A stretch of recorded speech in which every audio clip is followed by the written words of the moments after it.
ครับผมนายมรกตสวัสดีครับผมนายพันธุ์พงศ์นะครับเป็นวงจรเรียงลำดับ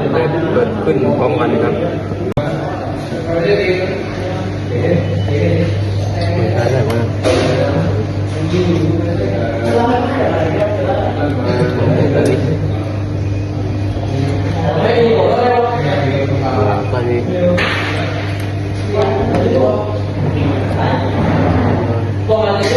ตายเสียเลยมันเนี่ยมันจะเลยนี่มันได้ดิ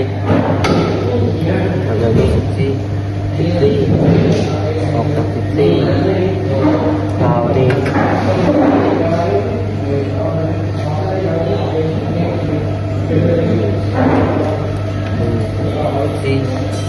วช่อง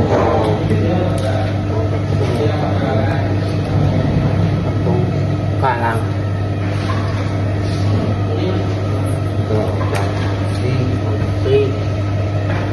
ผ่านลึก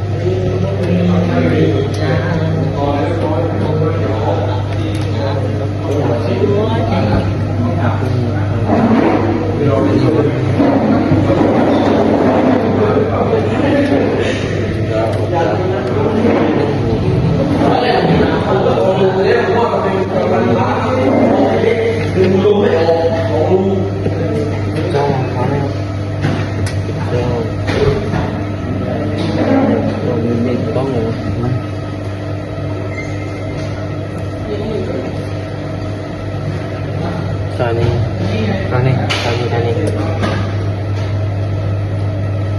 งานนี้เนาะ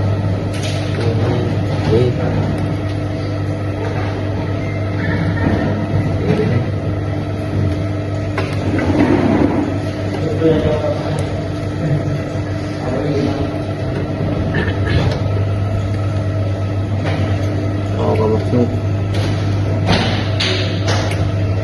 มันนี้ออกจากนี้เข้ากับบล็อกดุกออกมาดีมัน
อันนี้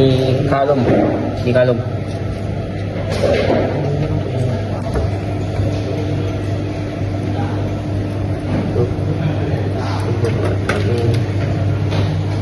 เราจะเลือกลงไหมนะมันลงไหมนั่นคือใช่ไหมไอ้ต้องจับ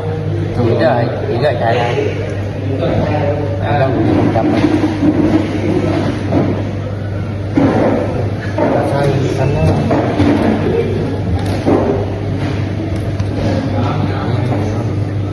เป็นยาว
น